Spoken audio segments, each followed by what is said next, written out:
Hello friends, welcome to my channel tips on mathematics. तो आज के इस वीडियो में क्लास 10th अध्याय 3 2 4 वाले रैखिक समीकरण युग्म का प्रश्न वाले 3.1 का प्रश्न 5 से लेकर 7 तक सॉल्व करने वाले हैं।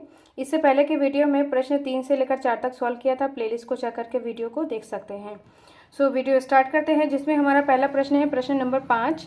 तो प्रश्न नंबर 5 में बोला जा रहा है कि एक आयताकार बाग जिसकी लंबाई चौड़ाई से 4 मीटर अधिक है का अर्ध परिमाप 36 मीटर है। बाग की बीमाएं ज्ञात कीजिए। बाग की बीमाएं मतलब बाग की लंबाई और चौड़ाई, मतलब मापे।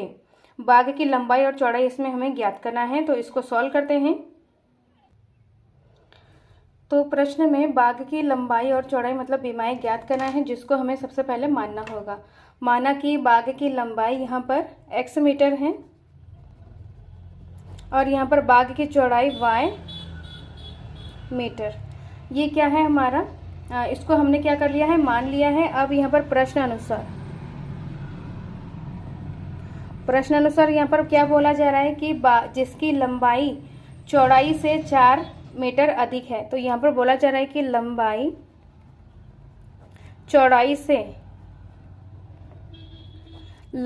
चौड़ाई से 4 मीटर अधिक है। इस तरीके से है। तो लंबाई यहाँ पर क्या हो जाएगा x और चौड़ाई क्या हो जाएगा यहाँ पर y प्लस 4 हो जाएगा। तो यहाँ पर x बराबर y प्लस 4 इस तरीके से हो जाएगा। अब इसमें बोला जा रहा है कि बाग का अर्ध परिमाप, ये माना कि ये समीकरण नंबर 1 है। अब बोला जा रहा है कि बाग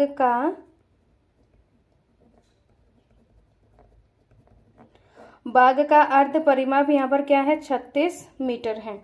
तो अर्ध परिमाप का मतलब क्या होता है, यहाँ पर 2 गुणा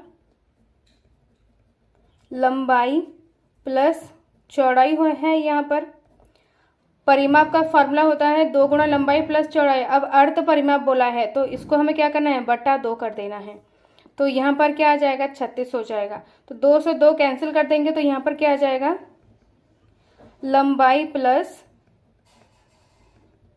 चौड़ाई बराबर 36। लंबाई यहाँ पर क्या है x प्लस चौड़ाई यहाँ पर y है बराबर 36 हो जाएगा। ये क्या हो जाएगा, समीकरण नंबर 2। अब यहाँ पर समीकरण 1 और समीकरण 2 को हमें क्या करना है, ग्राफिक विधि से सॉल्व करना है। 1 और 2 से हमें क्या करना है, 2 पॉइंट निकालने हैं और उसको ग्राफिक विधि से सॉल्व करके हमें बाग की बीमाएं ज्ञात करना है। तो यहाँ पर समीकरण 1 से, तो समीकरण 1 यहाँ पर क्या है, x बराबर y प्लस 4 है। तो हम मानेंगे कि माना x बराबर 0 मानेंगे तो यहाँ पर 0 बराबर y प्लस 4 हो जाएगा। तो y का मान क्या आ जाएगा, यहाँ पर y बराबर ये -4 बराबर की तरह आएगा तो -4 हो जाएगा। सेम यहाँ पर माना y बराबर 0, तो यहाँ पर क्या हो जाएगा, x बराबर 0 प्लस 4। तो x बराबर यहाँ पर क्या हो जाएगा, 4 हो जाएगा। तो इसमें माना कि ये P पॉइंट है, तो P पॉइंट यहाँ पर x 0 है और y यहाँ पर -4 है। x सबसे पहले यहाँ पर x का पॉइंट फिर y का पॉइंट लिखा जाता है अगर निर्देशांक लिखना है तो यहाँ पर x यहाँ पर 0 है, y यहाँ पर -4 है। सेम यहाँ पर माना कि ये Q पॉइंट है, तो यहाँ पर x यहाँ पर 4 हो जाएगा, y यहाँ पर 0 हो जाएगा। अब समीकरण यहाँ पर 2 से, तो समीकरण 2 में यहाँ पर क्या हो जाएगा, x प्लस वाई बराबर 36। तो माना x बराबर 0, तो यहाँ पर क्या हो जाएगा, y बराबर 36 हो जाएगा। x बराबर 0 रखेंगे तो y बराबर 36 आ जाएगा। तो यहाँ पर r बिंदु क्या हो जाएगा, 0,36 हो जाएगा। फिर हम मानेंगे कि माना y बराबर 0, तो y बराबर 0 हो जाएगा तो x बराबर 36 हो जाएगा। x बराबर 36, तो एच पॉइंट यहाँ पर क्या हो जाएगा, 36,0। तो इस तरीके से हमने समीकरण 1 से पी क्यू पॉइंट है, तो समीकरण 2 से आर और एच पॉइंट निकाल लिया है। तो इसको अब हम ग्राफ में दर्शाएंगे। अब यहाँ पर हमें इन पॉइंट्स को ग्राफ में दर्शाएंगे। तो ये हमारा एक्स अक्ष है और ये हमारा वाई अक्ष है।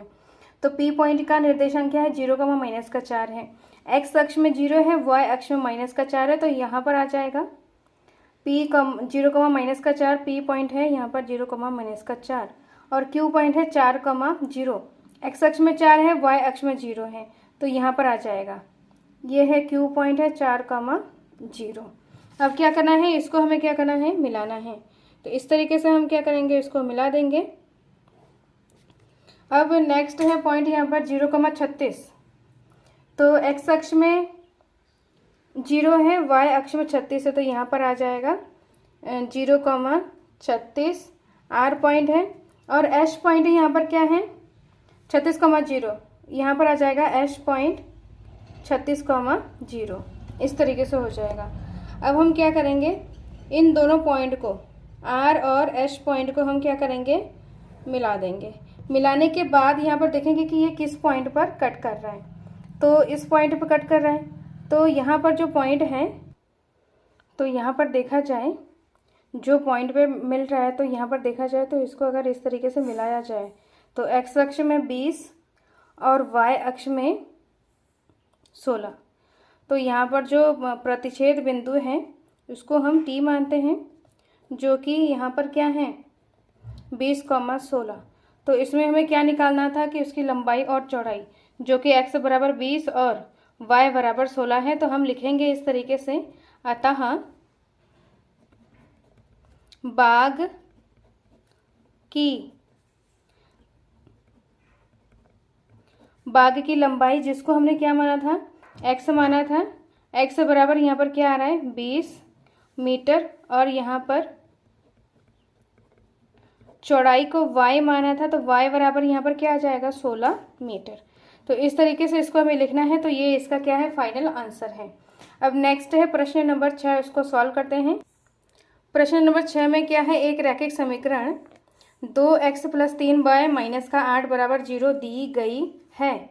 दो चर के एक रैखिक समीकरण युग्म लिखिए ताकि युग्म प्राप्त युग्म का ज्यामितीय निरूपण जैसे कि प्रतिच्छेद करती हुई हो, समांतर हो, समपाती हो। तो यहाँ पर एक रैखिक समीकरण युग्म दिया है और यहाँ पर दूसरा रैखिक समीकरण युग्म हमें बनाना है कि यहाँ पर सबसे पहला पॉइंट प्रतिच्छेद करती हुई होना चाहिए, दूसरा यहाँ पर समांतर होना चाहिए, तीसरा यहाँ पर समपाती होना चाहिए। तो इसको सॉल्व करते हैं। तो सबसे पहला पॉइंट यहाँ पर एक रैखिक समीकरण युग्म यहाँ पर दिया हुआ है। तो पहला पॉइंट है यहाँ पर प्रतिच्छेद करती हुई रेखा होनी चाहिए। तो प्रतिच्छेद का कंडीशन क्या होता है, a1/a2 does not equal b1/b2। यहाँ पर a1/a2 b1/b2 में ही यहाँ पर इक्वल नहीं आना चाहिए, ऐसा हमें रैखिक समीकरण मानना होगा। तो यहाँ पर हम मानेंगे कि माना यहाँ पर जैसे कि 5x + 2y - 18 बराबर 0। तो इसमें यहाँ पर a1 हमारा क्या आ जाएगा, a1 यहाँ पर 2 है, a2 यहाँ पर है, b1 3 है और c1 = -8 है। सेम यहाँ पर a2 5 है, b2 2 है, c2 18 है माइनस का। अगर इसको चेक किया जाए तो यहाँ पर क्या आ जाएगा, a1/a2 यहाँ पर a1/a2 2/5, b1/b2 3/2 है। तो यहाँ पर इक्वल नहीं आएगा, डज नॉट इक्वल b1/b2।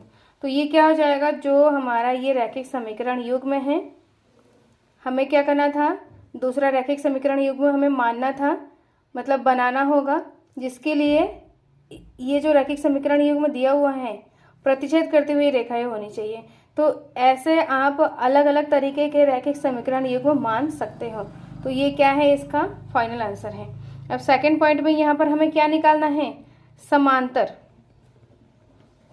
समांतर रेखा।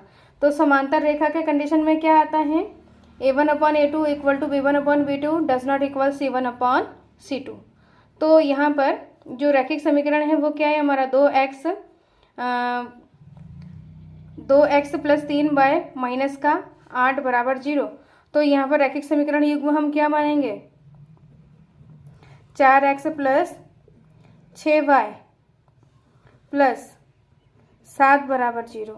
अब इसमें a1/a2 इस तरीके से लिखेंगे, a1 यहाँ पर क्या है, वही है, a1 = 2, b1 = 3, c1 बराबर माइनस का 8, A2 equal to 4, B2 equal to 6 और C2 इक्वल टू 7 है। अब यहाँ पर इसको हम क्या करेंगे, अनुपात निकालेंगे। तो A1 अपॉन A2 2/4 है, जो कि 1/2 सॉल्व करेंगे तो। अब यहाँ पर B1 upon B2 equal to 3/6 है, तो 3 एकम 3, 3 दूनी 6। C1 अपॉन C2 है, यहाँ पर माइनस का 8/7 है। यहाँ पर 1/2 दोनों में आ रहा है। A1 upon A2 equal to B1 upon B2 है, लेकिन does not equal C1 upon C2 है। तो इस तरीके से ये जो रैखिक समीकरण युग्म है, रैखिक समीकरण है, ये हमारा समांतर रेखाओं के लिए, समांतर रेखा के लिए यहाँ पर क्या हो जाएगा, दोनों समीकरण क्या हो जाएगा, समांतर रेखा के लिए हो जाएगा। तो यहाँ पर जो हमने माना है, इसको हमने रैखिक समीकरण हमने बनाया है। इस तरीके से आप और अलग अलग तरीके से बना सकते हो, जिसमें A1 upon A2 B1 upon B2 यहाँ पर जो अनुपात है वो समान आना चाहिए, लेकिन C1 में थोड़ा अलग होना चाहिए, मतलब इक्वल नहीं आना चाहिए। अब इसका लास्ट है तीसरा पॉइंट में, यहाँ पर हमें क्या करना है, संपाती, संपाती रेखाएं। तो संपाती रेखाएं के लिए हमें क्या करना है, तीनों को हमें इक्वल करना है। तो यहाँ पर क्या हो जाएगा, 6x प्लस 9y माइनस 24 बराबर 0। इसके लिए यहाँ पर A1 इक्वल टू क्या हो जाएगा, सेम यहाँ पर 2 है, B1 यहाँ पर 3 है, C1 यहाँ पर माइनस का 8 है। अब यहाँ पर A2 इक्वल टू क्या है, 6 है, B2 इक्वल टू क्या है, 9 है, और C2 इक्वल टू माइनस का 24 है। अब यहाँ पर A1 अपॉन A2 चेक करेंगे तो 2/6 यहाँ पर 1/3 हो जाएगा। अब दूसरा यहाँ पर B1 अपॉन B2 चेक करेंगे तो यहाँ पर 3/9, 3 एकम 3, 3 तिया 9, 1/3 आ जाएगा। सेम यहाँ पर C1 अपॉन C2, तो यहाँ पर 8/24 है, माइनस का माइनस से माइनस कैंसिल हो जाएगा, 8 एकम 16, 8 तिया 24। तो तीनों में 1/2, 3, 1/3, 1/3 आ रहे हैं। तो यहाँ पर क्या हो जाएगा, A1 upon A2 equal to B1 upon B2 equal to C1 upon C2। तो ये जो रैखिक समीकरण है, ये हमारा क्या है, संपाती रेखाओं के लिए हमने मान लिया है। तो सेम हमें अलग अलग तरीके से हम मान सकते हैं, लेकिन इसमें ध्यान रखना है कि A1 upon A2 B1 upon B2 C1 upon C2 का जो अनुपात है वो हमारा समान आना चाहिए। अब है नेक्स्ट है प्रश्न नंबर 7, जो कि लास्ट प्रश्न है इस वीडियो का। इसको सॉल्व करते हैं। प्रश्न नंबर 7 में बोला जा रहा है कि समीकरणों x माइनस वाई प्लस 1 बराबर 0 और 3x प्लस 2y माइनस का 12 बराबर 0 का ग्राफ खींचिए। x अक्ष और इन रेखाओं से बने त्रिभुजों के शीर्ष के निर्देशांक ज्ञात कीजिए। त्रिभुजाकार पटल को छायांकित कीजिए। तो इसमें हमें क्या करना है, x अक्ष और इन रेखाओं से बने त्रिभुजों के शीर्ष का निर्देशांक, यहाँ पर एक x अक्ष में त्रिभुज बनेगा जिसका शीर्ष का निर्देशांक भी निकालना है और उस त्रिभुज को हमें छायांकित भी करना है। तो इस प्रश्न में 2 रैखिक समीकरण युग्म दिया हुआ है, जिसको हमें ग्राफिक विधि से सॉल्व करना है। जिसके लिए हमें क्या करना पड़ेगा, इन दोनों समीकरणों से 2 पॉइंट हमें निकालना होगा। तो यहाँ पर x माइनस का y बराबर माइनस का 1 है। तो सबसे पहले यहाँ पर मानेंगे कि माना x बराबर 0, तो यहाँ पर y क्या हो जाएगा, 0 माइनस का y बराबर माइनस का 1। माइनस से 0 का मतलब कुछ नहीं, तो माइनस से माइनस कट जाएगा, तो y बराबर 1 हो जाएगा। तो यहाँ पर बिंदु माना कि P बिंदु है, जो कि 0,1 हो जाएगा। अब दोबारा यहाँ पर करेंगे माना y बराबर 0, तो y को हम 0 मानेंगे। तो y को 0 मानेंगे तो x यहाँ पर क्या हो जाएगा, y को 0 मानेंगे तो x माइनस का 0 y बराबर माइनस का 1, तो ये पूरा 0 हो जाएगा, तो x बराबर माइनस का 1 हो जाएगा। तो Q पॉइंट यहाँ पर क्या हो जाएगा, माइनस का 1, 0 हो जाएगा। Q पॉइंट माइनस का 1, 0 हो जाएगा। ऐसे टेस्ट हमें इसमें भी करना है। माना y बराबर 0, तो यहाँ पर क्या हो जाएगा, 3x प्लस का 2 यहाँ पर 0 हो जाएगा, और ये 12 बराबर किधर आएगा, तो माइनस का 12 प्लस हो जाएगा, तो 3x बराबर 12 आ जाएगा। ये टर्म पूरा 0 हो जाएगा, तो x बराबर यहाँ पर 12/3, तो 3 चक्कू 12, तो x बराबर यहाँ पर हो जाएगा 4। तो PQ यहाँ पर R बिंदु हो जाएगा, 4, 0 हो जाएगा। फिर यहाँ पर हम मानेंगे कि x बराबर 0, x को हमें 0 मानना है, तो यहाँ पर 3 जीरो इस तरीके से हो जाएगा, प्लस का 2y बराबर यहाँ पर 12 हो जाएगा। तो ये पूरा टर्म 0 हो जाएगा, तो 2y बराबर 12।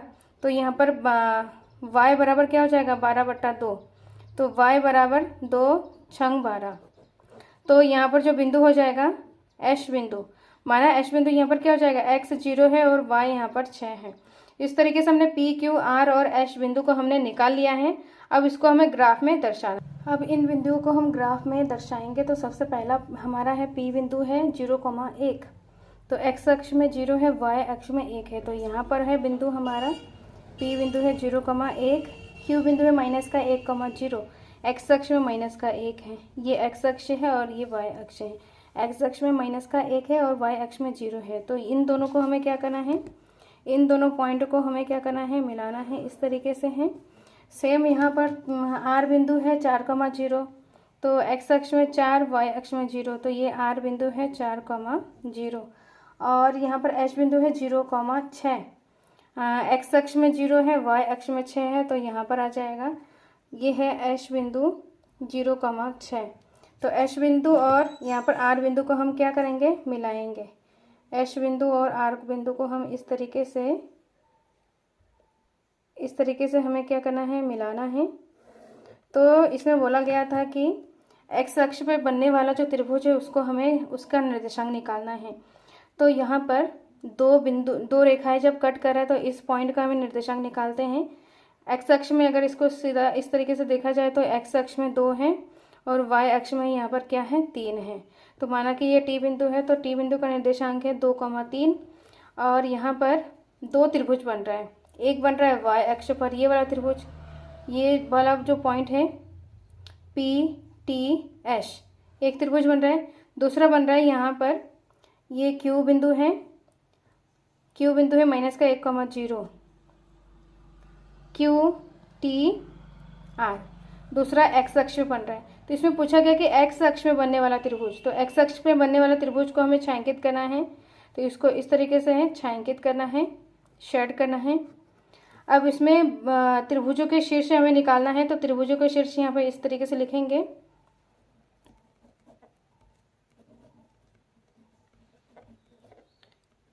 त्रिभुज के